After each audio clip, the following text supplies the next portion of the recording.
kwa hisho. Acha kaya hapo. Tena imehang.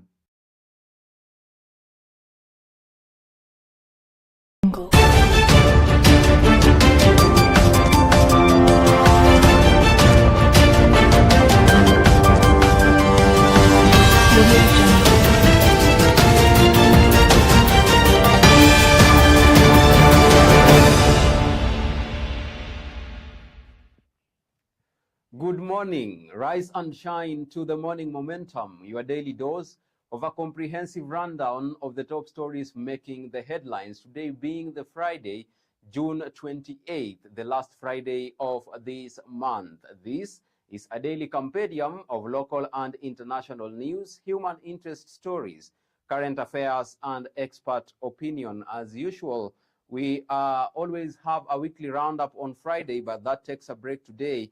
We will be back next Friday, bigger and better. Now, let's take a look at the top stories making the headlines. But before that, let me give you a quick rundown of what happened during the week. Definitely, what makes up the bigger part of this week was the protests by Gen Zs against the contentious finance bill. When the protests began, it was not as intensified as we saw it towards the end of this week. That was on Tuesday, and then definitely yesterday on Thursday. This came with a different series of events, including the president addressing the nation twice in less than 24 hours. Now, the first time the president addressed the nation was on Tuesday night, and then definitely again on Wednesday. And Kenyans spiked reactions on different tones. Definitely on Wednesday, the president conceded and said he will not sign the finance bill and assent it to law, but instead sent it back to Parliament and also did a memorandum to the members of Parliament. Now, also the military was deployed to assist the Kenya police following the incidents on Tuesday, but many people have said that it was against the law since the CS for Defense published it on a gazette notice before it was passed in the Parliament, and then it was later passed in the Parliament after it was gazetted, which is contrary to the law. Now, this was challenged by LSK in court, and yesterday the verdict was given, and they said they give the military that opportunity to come and aid the police, but under a condition that it was going to be gazetted in 2 days, and they had to state the scope of work. So with that, now let's take a look at the top stories making the headlines on the Daily Nation this morning. Those we lost. Now, a lobby of civil society groups put the number of deaths at 53, with 30 in Nairobi. At least 23 young Kenyans were killed as anti-tax protests turned ugly after security forces moved in to quell the rage sparked by youthful demonstrators across the country. Data released by a government agency indicated that Nairobi witnessed the highest executions at 18. Distraught parents and relatives walked from one hospital to another and finally to the mortuaries where they found the bodies of their loved ones. Did they have to die? That's the top story making the headlines on page 2 and page 3 of the Daily Nation this morning. Also on the Daily Nation, why court okayed decision to deploy military. Now, the High Court yesterday declined to order the military back to the barracks after agreeing that their deployment was necessary to preserve peace and protect critical government installations. However, Justice Lawrence Mugambi gave the government 2 days to publish a new gazette notice stating the scope, duration, and the manner of engagement and the areas of intervention by the Kenya Defense Forces. That's a top story beefed up for you on page 4 of the Daily Nation this morning. On the cover page, it's all about education, jobs reprieve for sacked junior secondary school teachers. Now, let's get up close and candid with the Daily Nation. We take a look at page 2. Did they have to die? Kin of those killed now ask. Now, Austin Makoha, the 17-year-old boy who was shot 6 times near State Lodge in Nakuru, was battling. Most of those killed were aged 17 to 35, with the oldest being a 45-year-old man in Kisii County, reports by Raphael. show. You want to catch up with that story on page 2 of the Daily Nation this morning. Now, the universities, the victims. Let's move on and take a look at page 3, where there will be no special sitting on controversial bill. Now, President Ruto returned it to the State House with a memorandum. Let's take a look now keenly. The National reservations on the contentious Finance Bill 2024 that triggered protests and a breach with Tangu.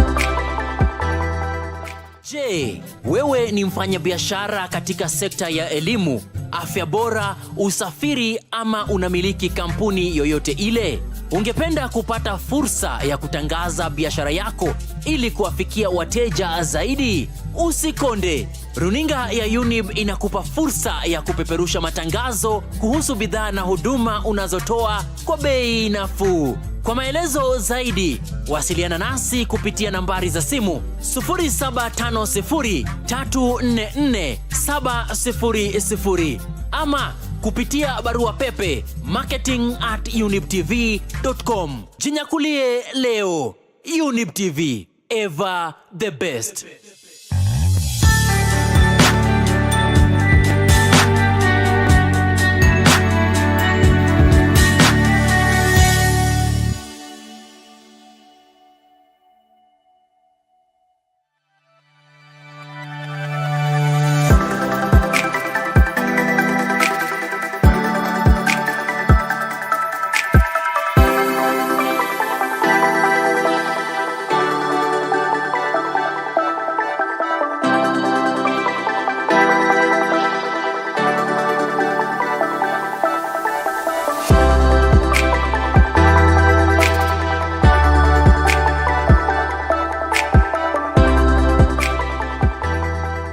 Je, wewe ni mfanyabiashara katika sekta ya elimu, afya bora, usafiri ama unamiliki kampuni yoyote ile? Ungependa kupata fursa ya kutangaza biashara yako ili kuwafikia wateja zaidi?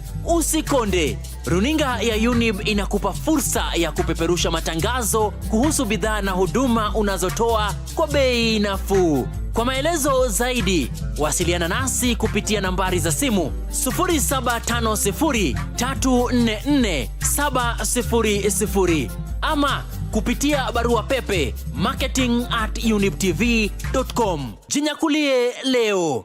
Younib TV, ever the best.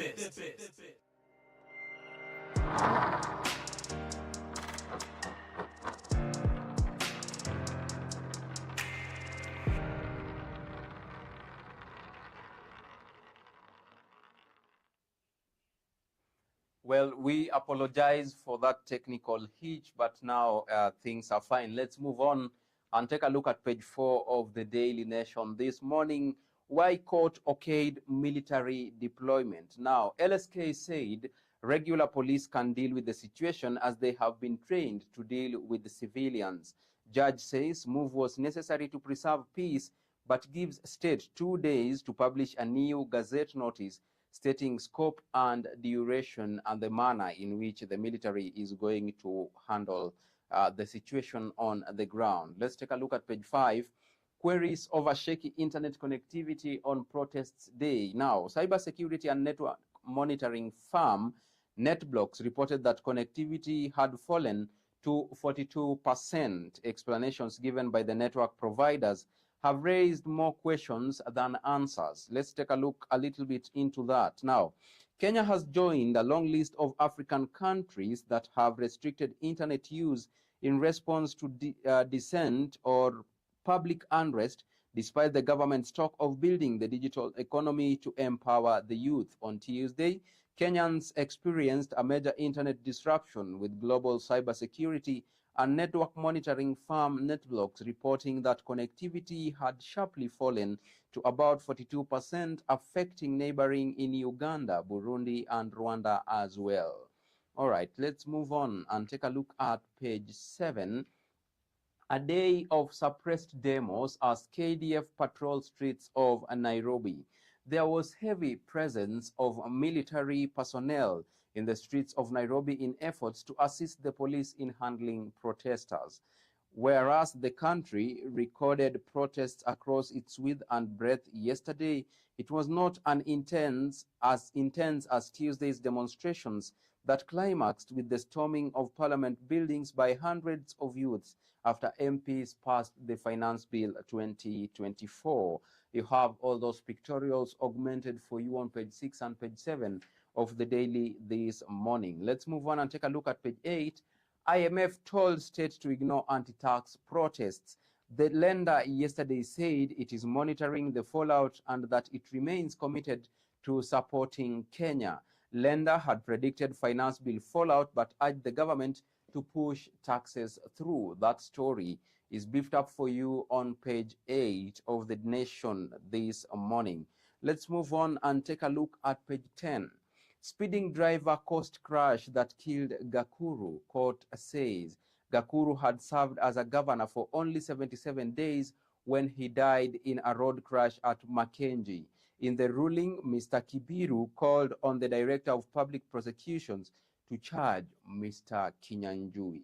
That story is beefed up for you on page 10 of the Daily Nation this morning. Let's move on swiftly and take a look at the expert opinion on the Daily Nation. African leaders must treat climate talks with urgency. The go slow in Bonn seems to be because countries are waiting for the result of the US election before making any finance commitments. This is a top story you want to catch up with on page 15 of the Daily Nation this morning. Let's move on swiftly and take a look at the DN2 article, that is The Voice, Older Disabled, Woman's Agony in Urban Areas. You want to catch up with this article inside the Daily Nation this morning and get to know on Inua Jamii beneficiaries who say the 2,000 shillings paid monthly, though useful, cannot help them meet most of their pressing needs. Well, let's move on and take a look at other expert opinion. All is well that ends well. The case of media coverage of Gen Z revolt. Reporters shouldn't be seen as participants in the events they cover. Those are sentiments by Peter Mwaura, Public Editor's Notebook. All right. Still on that, defend Kenyans' right to hold protests. Every Kenyan should defend the right to hold peaceful protests. Those are sentiments by Dennis Onyango in as far as Constitution is concerned. You want to catch up with all that on page 17. All right, let's shift gears and take a look at county news this morning. State farms owe KRA at least 50 billion shillings in taxes, report says. Attempts by GDC to have its 6 billion arrears waived have failed. All right, that is in matters revenue. Let's take a look at Garissa County. Man to get 800,000 shillings for being held illegally. Anyone arrested and detained and procedurally stands a chance of being compensated should he or she sue the relevant state agencies, according to a judge. All right, let's take a look at Nairobi County briefly. City traders count losses after demos. Now, hundreds of traders in Nairobi's CBD are counting huge losses following the looting that accompanied the anti-finance bill protests on Tuesday. gangs broke the locks and metal sheets of Quickmart supermarket at the intersection of Mfangano Street and Hakati Roads, making way with property of an unknown value, including cooking oil, sugar, rice, and electronics. The looters included street families. All right, let's take a look at Kajiado County briefly. Cholera outbreak fears in Kitengela. Now, Kitengela Tropicana estate residents after getting cholera and other waterborne diseases following the discharge of sewage from high-rise buildings. The raw sewer flows from the buildings into roads before forming a huge pool near a seasonal river. The situation is getting out of hand, yet authorities are doing nothing. Those are sentiments by Mr. Napoleon Mwaniki, a resident. Let's move on and take a look at Samburu. Open defecation raises alarm. Now, the National Council for Population and Development has raised alarm over the high rate of open defecation in Samburu County. The practice is fueled by cultural beliefs, among other reasons. According to the council, South Rift NCPD official Janet Lunayo said open defecation in Samburu stands at 53%. All right, let's move on swiftly and take a look at Nakuru County. Inside the plan to boost earnings in the dairy sector to 25 billion shillings annually. Now, mechanization has transformed many smallholder dairy farms into profitable ventures. The devolved unit is seeking to become the leading dairy producer in the country. In numbers, 300 million is the volume of milk in liters that Nakuru dairy farmers in Nakuru County produced last year, earning them 14 billion shillings in annual income. All right, let's now shift gears and take a look at the international scene. Crisis in Bolivia coup fiasco lays bare a divided country.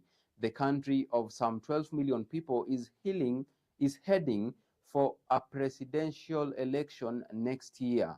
Jen Juan launched an attack but pulled back as it quickly became clear he had little support. You want to catch up with more of those insights on page 21 of the Daily Nation this morning. Still in international scene, Mauritania president faces 6 opponents in re-election bid. Now, Mauritania's president Mohamed Ould Ghazouani has promised to accelerate investments to spur an energy in mining boom as he takes on 6 rivals in the June 29th election. All right, let's take a look at Dodoma in Tanzania. MPs in Tanzania approve budget. Parliament in Tanzania has approved the Tanzanian budget, which stands at Tanzanian shillings 49.35 trillion, or alternatively $18.76 billion. The budget. All right, lawmakers approved the budget in Dodoma after debating it for almost 2 weeks following its tabling in the House by Finance Minister Mwigulu Nchemba. That National Assembly Speaker Tulia Ackson said 362 of 383 MPs voted to approve the budget. All right. With that, we take a look at the business news this morning. Court orders liquidation of Blue Shield Insurance. Authority says the company cannot be salvaged, and judge agrees with sector regulator, spelling death knell for troubled insurer. You want to catch up with that story on page 22. Briefly, let's take a look at hospitality. Hoteliers fault anti-travel alerts. Now, tourism sector players have expressed concern over travel advisories issued to foreigners due to nationwide protests over the Finance Bill 2024. In matters finance, CBK licenses 7 additional digital lenders. Now, car logbook loans provider Mogo Auto Limited is among 7 new recipients of digital credit provider license from the Central Bank of Kenya. CBK announcement brings the number of licensed DCPs to 58. The 6 others are Ismuk Credit Limited, Mint Credit Limited, Payable Credit Limited, Progressive Credit Limited, Stride Credit Limited, and ED Partners Africa Limited. Let's now shift gears and take a look at sports news on the Daily Nation this morning. We start with golf. Kenya, the host of AGC headquarters. Now, Kenya has been selected as the Africa Golf Confederation headquarters. AGC President Johnson Omolo said this was due to its prominent position as the golfing in East Africa and Central Africa. Omolo emphasized Kenya's significant progress in developing golf alongside South Africa, Morocco, Zimbabwe, and Zambia. All right, let's take a look at World Under-20 Championships trials. Returning Kipkirui Ice success in Peru. Now, team will be named today, and Form 4 student looks to graduate to the senior ranks in style. All right, that story is beefed up for you on page 29. On page 31 of the Daily Nation this morning, why local rally championship is painfully grinding to a halt. Budgetary constraints, law entries, and disagreements over competition rules to blame. Last year, organizers cancelled the season-ending KNRC event due to few entries. That story is beefed up for you on page 31. Let's take a look at the cover page of the Daily Nation this morning. Dismissed JSS intern teachers to be rehired. Interns suspended their boycott until July 5th to allow Parliament to pass the Finance Bill 2024. TSC to promote more tutors after government set aside 1 billion shillings for the exercise. All right, so with that, we come to the end of the top stories making the headlines on the papers. But before we close the show, let's take a look at what you are saying on our platforms right here. Okay, we start with the sentiments from Elvis Dosso. Elvis says, conflicting statements from top leaders adds to Kenya's unrest. Killings and contradiction deepen public distrust. Hashtag justice for Kenya. Thanks so much, Elvis, for that. All right, let's move on and take a look at another sentiment here. We have Kevin Mwai, who says, Kenya in turmoil, calls for answers after reported abductions and killings. Leaders must unite for truth and justice. Hashtag stand for Kenya. Thank you so much, Kevin, for that. Wycliffe Akaka says, withdrawal of bill not enough. Kenya seeks clarity and accountability. Leaders must listen to the people. Restore peace, Kenya. Thank you so much, Wycliffe. Let's move on and take a look at more sentiments here. Rosemary Achieng says, Kenya watches in disbelief as leaders offer conflicting narratives. Citizens demand truth and justice now. Demand accountability. That is the hashtag Rosemary is using. Joseph Otieno says, conflicting statements deepen crisis. Kenya mourns lives lost in protests. Leaders urged to unify for peace. Hashtag seeking justice. All right, let's take a look at maybe the last two. Ada Achieng says, withdrawal of finance bill meets skepticism. Kenya needs transparency and dialogue. Citizens call for justice. All right, let's take the last one.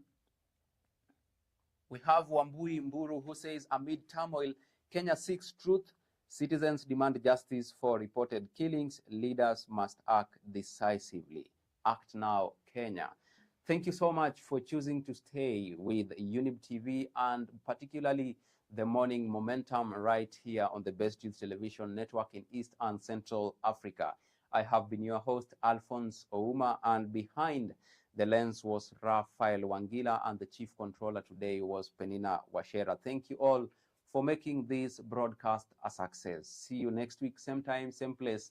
Until then, do have a beautiful weekend.